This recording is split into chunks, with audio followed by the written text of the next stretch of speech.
guys. I hope you guys be safe and I hope you safe. So previous sessions, we see about the power of lens and focal length of lens in contact and the focal length of lens in out of contact, isn't it? So what is power of lens? The power of lens will be is the measurement of deviating strength of lens, isn't it? The power of lens is the measurement of deviating strength of its lenses, and the power of lens will be reciprocal of its focal length. So the greater power they are having a greater deviations. So the greater power of lens they are having a greater deviations. So they are having a smaller focal length, isn't it? So if the question is that define power of lens, what do you write? The power of lens is defined as the power of lens will be defined as the reciprocal of its focal length. The power of lens will be defined as the measure of the degree of convergence or divergence falling on it. The measure of the degree of convergence or divergence fall on it, isn't it? So the unit of the power of lens will be 1 diopter. What is that? The unit of power of lens will be diopter. 1 diopter is equal to what is that? 1 diopter is equal to per meter. For convergence, the power of lens will be positive. For divergence, the power of lens will be negative, isn't it? So what's the point we learn in power of lens? The power of lens will be defined as the reciprocal of its focal length. What is it? The power of lens is defined as the reciprocal of its focal length. The unit of the power of lens will be diopter. 1 diopter is equal to per meter.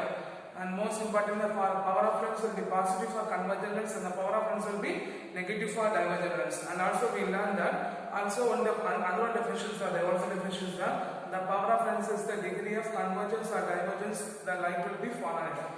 Okay. Then next we see the focal length of lens in contact, isn't it? So for focal length of lens in contact, what's the final expression? We see that 1 by f is equal to 1 by f1 plus 1 by f2 plus 1 by f3 and goes on. From which the power of lens is equal to what is that? The total power of lens is equal to P is equal to P1 plus P2 plus P3 plus and goes on. Isn't it? In which we learn, because for magnification, the image of a first lens will be act as the object of a second lens, isn't it? So the total magnification is equal to what is that? The total magnification is equal to the product of magnification of each lenses.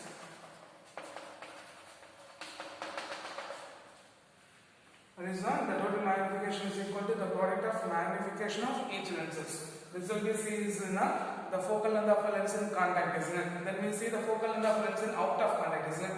One of the biggest relations we want to get 1 by f is equal to 1 by f1 plus 1 by f2 minus d by f1 into f2. d by f1 into f2. So 1 by f is equal to 1 by f1 plus 1 by f2 minus d by f1 into f2. So for previous sessions we will see first the power of lens, then we see the focal length of lens in contact, and we see the focal length of lens in out of contact, isn't it? For this power of lens, what's the point we have to learn? The power of lens will be reciprocal. The power of lens will be defined as the reciprocal of its focal length. Otherwise, the power of lens is the degree of convergence or divergence fall on it, isn't it?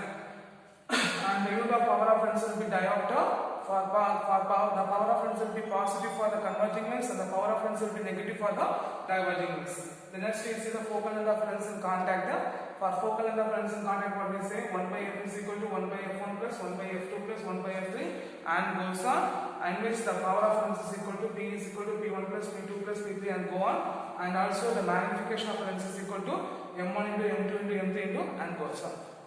And then we see the focal length of lens in out of contact. For focal length of lens in out of contact, what's the final expression? We see that 1 by f is equal to 1 by f1 plus 1 by f2 minus d into f1 and f2, and the position of the first lens, what is that? The position of the first lens of P2 is equal to d into f by f1, and the position of the second lens is equal to what is that? The position of the second lens P1 is equal to d into 1 minus f by f1.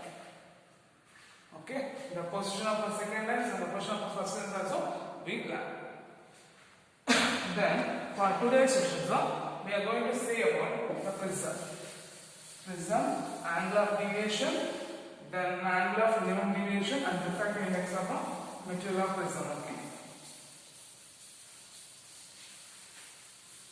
First one, prism. Prism is a triangular block. What is that? Prism is a triangular block which is made up of glass or plastic. So what's the first point? Prism is a triangular block which is made up of glass or plastics. Okay, it is bounded by three plane faces which is not parallel to each other. It is bounded by three plane faces which will be not parallel to each other, in which the base of a prism or the ground of a prism, what is that? The ground face of a prism is called as the base of a prism. What is that? The ground face of a prism. What is that? The ground face is what is that? The prism which is grounded, which is called as the base of prism. What is that? The prism which is grounded is called as the base of prism, and other two faces are called as the other two faces of polished surface. What is that? The other two faces of polished surface which is called as the refracting faces. So the angle between the two refracting faces, what is that? The angle between the two refracting faces is called as the angle of prism or refracting angle or the apex of an angle of prism. Okay, what is that? The angle between the two refracting faces is called as the angle of prism or the refracting angle or apex angle of a prism. Okay, so what are the point we learned in prism? The prism is made up of a plastic or glasses. What is that? The prism is made up of a plastic or glasses.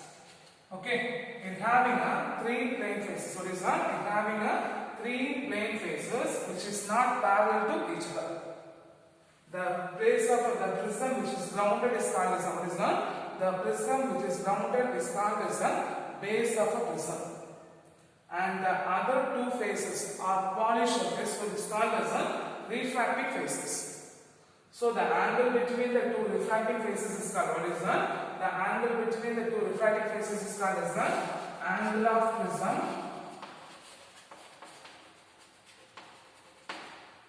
apex angle or refracting angle. Okay, clear? Clear. So what are the part we learned in prism? The prism is made up of a glass or plastic. It is bounded by three plane faces which are not parallel to each other. The face which is grounded is called as the base of prism. Other two faces are polished surface, so they called as the refracting faces. The angle between the two refracting faces is called as what is that? The angle between the two refracting faces is called as an angle of prism, apex angle or refracting angle. Okay, the next one we are going to see the angle of deviations produced by a prism. What is that? The angle of deviation produced by a prism.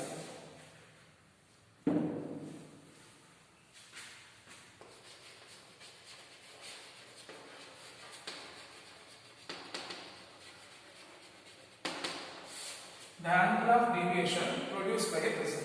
Okay, so first we are assuming a prism. Okay, a light ray PQ. What is that? A light ray PQ. Okay, a light ray PQ incident on the prism. So consider the prism A, B, C. So a light ray PQ incident on the refracting phase of AB. So what's the point? A light ray PQ incident on the refracting phases AB. So while the light ray incident on the prism or while the light ray incident on the refracting phase AB, the angle of incidence will be I1 and the angle of refraction is what is that? The angle of refraction will be R1. So the angle of incidence will be I1 and the angle of refraction will be R1. Okay, so what's the point? Consider a light ray PQ incident on the one of a polished surface AB, in which the angle of incidence will be I1 and the angle of refraction will be R2. And the ray, what is that? The ray path or the path of a light, what is that? The path of a light inside the prism will be QR. The path of light inside the prism will be QR. Okay, and the light ray incident at the other refracting surface. Okay, the light ray incident at the other refracting surface, which producing an angle of refraction will be R2 and angle of incidence will be I2. Okay, the angle of refraction will be R2 and the angle of incidence will be I2.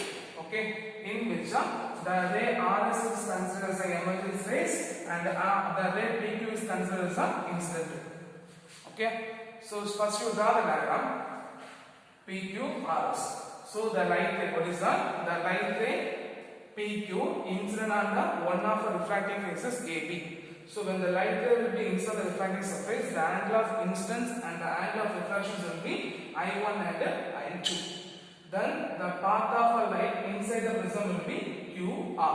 When a ray of light incident on the other face AC, the angle of incidence will be I2 and the angle of refraction will be R2. In which the I1 is considered as the angle of incidence and I2 is considered as the angle of emergence.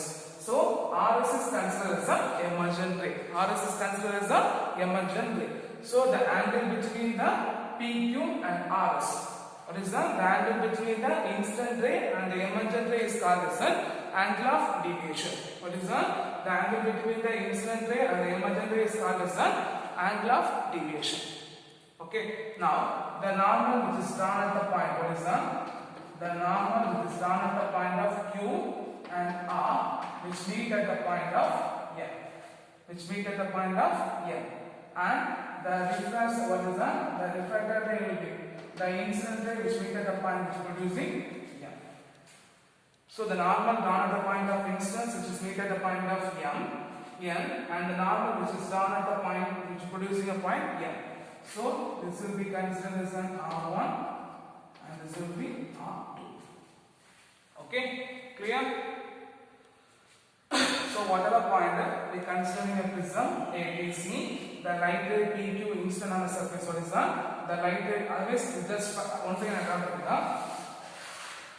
the light ray, okay, A, B, C. Okay, the light ray incident at the point AB will be PQ and moving towards the prism will be QR and the emergence will be RS. Okay, so when the light ray incident at the point of Q will be I1 R1. The light ray at the emergence is considered as I2 R2. Okay, when we draw the incidence meet at the point of N, when the refraction meet at the point of N. Okay, now we see the pointer. When a light ray will be inside the pointer, a light ray PQ will be inside the refracting surface, which is producing a angle of incidence I1 and angle of refraction R1. The path of light inside the prism will be Q1. When the ray will be inside the other refracting surface, the angle of incidence will be I2 and the angle of refraction will be R2. Okay, and RS is considered as the emergent ray and PQ is considered as the incident ray. Okay, and where the angle of incidence, where the normal line, where the normal drawn at the angle of incidence is meet at a point QN and RN is meet at the point of N, and the angle of refraction is meet at the point which is producing M. Okay, angle of refraction is produced at the point of M.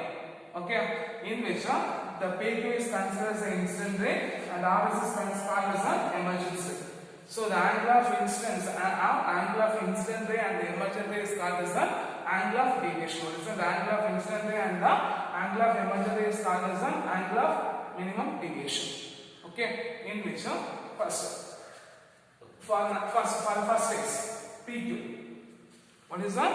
The deviation produced at the surface AB. So the deviation D1 at face AB. The deviation D1 at face AB. So what's the angle greater? RQN. What is that? RQN. Okay, so the angle of deviations RQN is equal to B1 is equal to I1 minus R1. Okay, because we know the angle of deviation is the angle between the incident ray and the emergent ray. So then the deviation D2 at phase AC. Phase AC means this will be angle, isn't it? So QRM. Okay. So angle QRM. Okay. Angle QRM. In which you get B2 is equal to I2 minus R2. I2 minus R2. So the total angle of deviation is the total angle of deviation D is equal to D1 plus D2. d1 plus d2. So if you write means what you get, I1 minus R1 plus I2 minus R2. Okay, so if you are rearranging the terms, what do you get? D is equal to I1 plus I2 minus R1 plus R2. What is that? D is equal to I1 plus I2 minus R1 plus R2. Okay, so the angle of deviation D is equal to, by rearranging the term, I1 minus R1 plus I2 minus R2. So the angle of instance and the angle of refraction should be rearranged, means angle of deviation is equal to I1 plus I2 minus R1 plus R2. Okay, now for a quadrilateral triangle A, Q, N, R. What is that? For a quadrilateral triangle A, Q, N, R. Okay, here the angle of the two angles, sum of the two angles are the angle of A and angle of Q. What is that? The angle of Q and the angle of Q are right angle to each other. So sum of two angles will be, sum of a quadrilateral angle will be 180 degrees. So what do you get? The angle of A plus angle of Q N R is equal to 180 degree.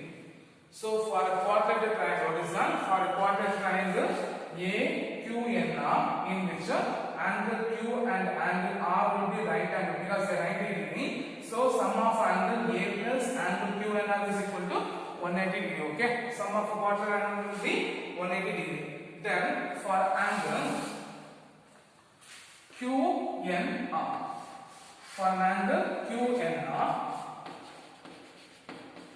So what is the refraction? R1 plus R2 is right.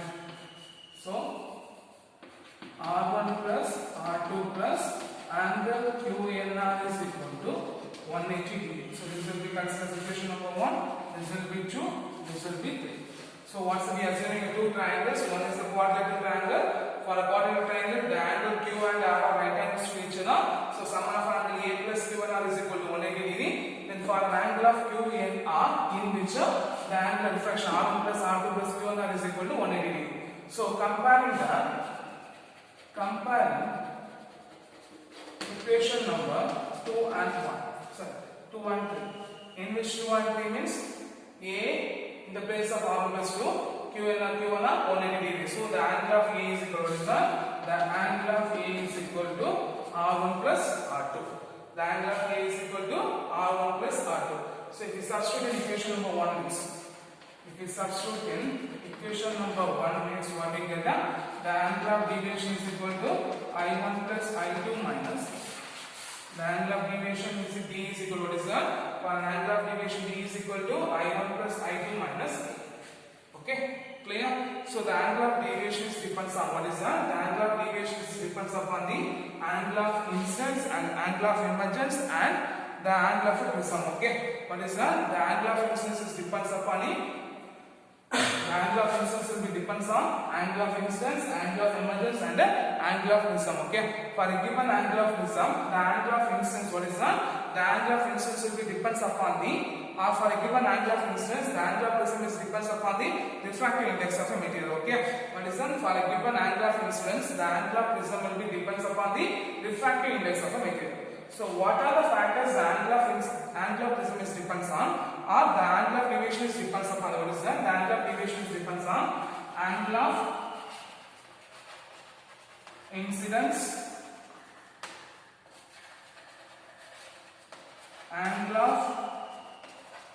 prism, wavelength of light used, then last one is the material of prism.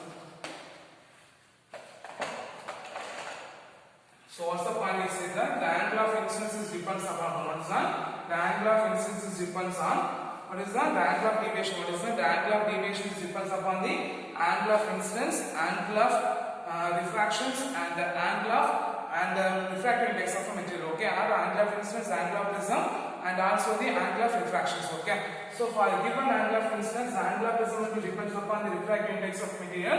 So what are the factors the angle of deviation depends on? Angle of incidence, angle of prism, the wavelength of light used, and material of the prism. Okay, clear? So what are the point we have to say? Considering a prism ABC in which area of light PQ inside the face AB, which having the angle of incidence will be I1 and the angle of reflection will be I2. So the path of light inside the prism will be QR. When a ray of light will be inside the prism AC, the angle of incidence will be I2 and the angle of reflection will be R2. And the angle of incidence, what is that? The incident ray will be considered as called as a PQ and the RS is called as an emergence ray. So the angle of incident ray or angle between the incident ray and the emergent ray is called as an angle of deviation. So when a line will be drawn normal at the point which meet when the normal at the point of incidence they meet at the point of N and the refractions meet at the point of M. So in which for deviations D1 at the face AB. So what's the at the face of AB? I1 R1. So the angle of deviation D is equal to I1 minus R1. Then the angle of deviation at AC is D is equal to I2 minus R2. So the total deviation is D is equal to D1 plus D2. So by rearranging the term, what you get is D is equal to I1 plus I2 minus R1 plus R2. Then we take the first triangle. First quadrant triangle AQN, in which the Q and R are right angles to each other. So sum of angle and sum of Q and R plus sum of Q and R is sum of angle plus Q and R is equal to 180 degrees. So the angle of A plus Q and R is equal to 180 degrees. Then for a triangle Q and R plus R2 plus Q and R is equal to 180 degrees. So compare this equation 2 and 3, you get A is equal to R1 plus R2. Substituting the A value in equation number 1. So the angle of deviation D is equal to I1 plus I2 minus E. Okay, in which the angle of deviation depends upon the angle of incidence, angle of prisms and also the angle of emergence. Okay, in which for a given angle of incidence, the angle of prism will be depends upon the refractive index of a particular prism. So what are the factors depends upon the angle of deviation means angle of incidence, angle of prism, wavelength of light used and material of a prism. Okay, clear? Clear? So in which two questions are there. One is the given an expression for the angle of deviation by a prism, and also they ask the question what are the factors depends upon the angle of deviations. Okay, so what are the factors depends upon the angle of deviation? Angle of incidence, angle of prism, wavelength of light used and material of a prism. Okay, clear?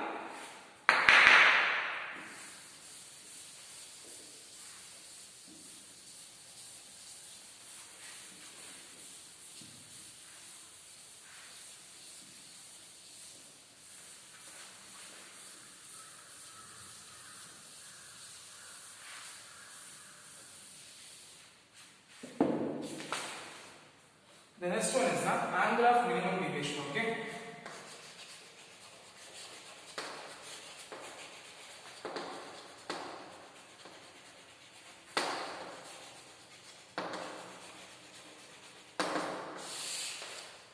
So when we are drawing a graph between the angle of incidence and the angle of emergence. What is done when we are drawing a graph for the angle of incidence and the angle of deviation. What is that? When we are drawing the graph for the angle of incidence and the angle of deviation.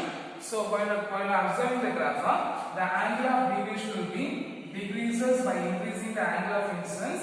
At one point it will be 0, then it starts to increase. Okay. So what's the point? While increasing the angle of incidence, what is that? While increasing the angle of incidence, the angle of deviation will be decreases. At one point it reaches the zero, and then it's once again start to increasing. Okay. So the angle of deviation is decreases at one point. At one point it reaches the maximum zeros values or minimum value, then it start to decreases or start to increases. Okay, it start to increases. So while we are drawing the graph for the angle of incidence and the angle of deviation, while increasing the angle of incidence, the angle of deviation will be decreases and it reaches the maximum minimum value, then it start to increases. Okay, while the angle, what is that? The angle which will reach, what is that? The angle of incidence reaches the value. So the minimum value of angle of deviation, what is that? The minimum value of angle of deviation is called as an angle of minimum deviation. What's the point? The minimum value of angle of deviation is called as an angle of minimum deviation. So this point is considered as an angle of minimum deviation. Okay. So what's the point? The minimum value of angle of deviation is called as an angle of minimum deviation. Okay. While the angle of minimum deviation, the angle of incidence, what is that? The angle of incidence is equal to angle of emergence. So what's the first point for the angle of incidence? The angle of incidence.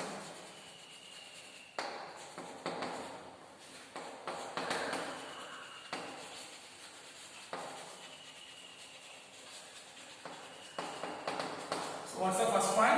Well, the angle of minimum deviation, the angle of incidence is equal to angle of emergence. Okay, angle of incidence is equal to angle of emergence. And the angle of refraction, what is that? The angle of refraction at one phase is equal to other phase. The angle of refraction at one phase is equal to other phase. Okay. So what's the first point? The angle of incidence is equal to angle of emergence, and the second point, the angle of refraction at one phase is equal to angle of refraction at the other phase. Okay. Then third point, the incident ray and the emergence ray are symmetrical to each other, symmetrical with respect to the prism. So what's the third point? The incident and the refractor ray are symmetrical with respect to the prism. They are symmetrical with respect to the prism.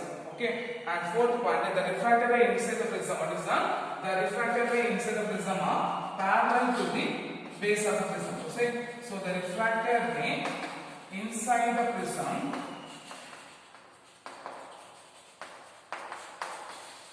is parallel to base of the prism. So what is angle of minimum deviation?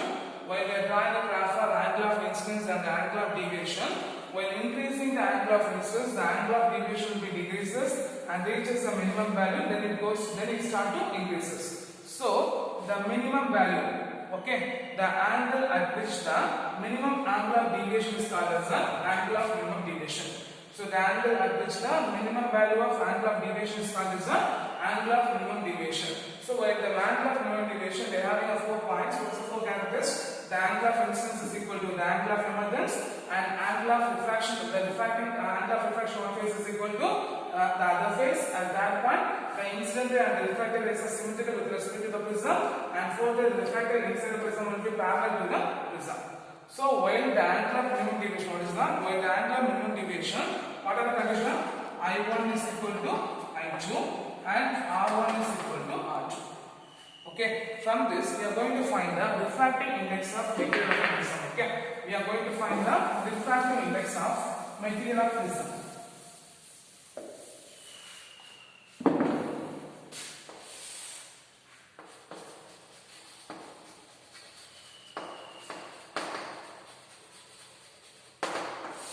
So when the angle of minimum deviation, what is that? When the angle of minimum deviation, the angle of incidence I1 is equal to I2 and the angle of refraction R1 is equal to R2.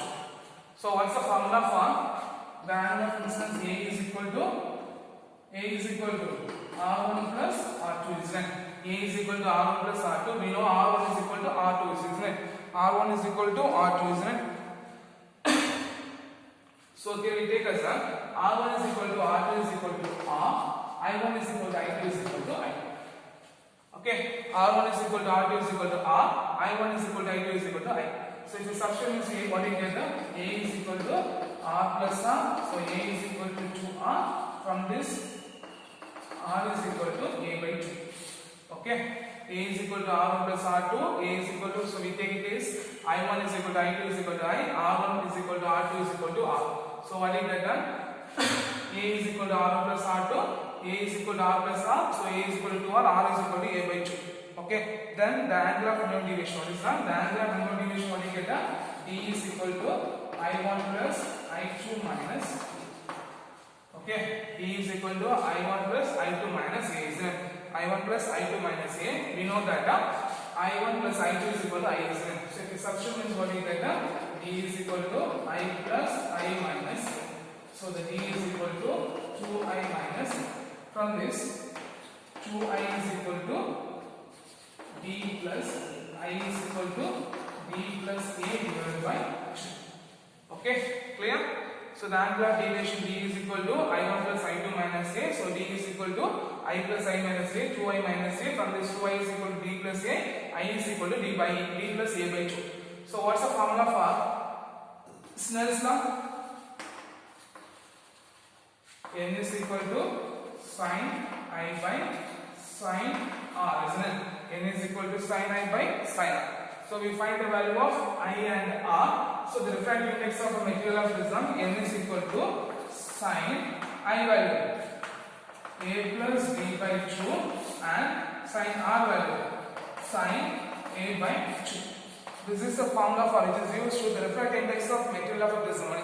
This is the formula which is used to the refractive index of material of prism, in which the angle of incidence, so what is the angle between the A and A can be measured experimentally. Okay.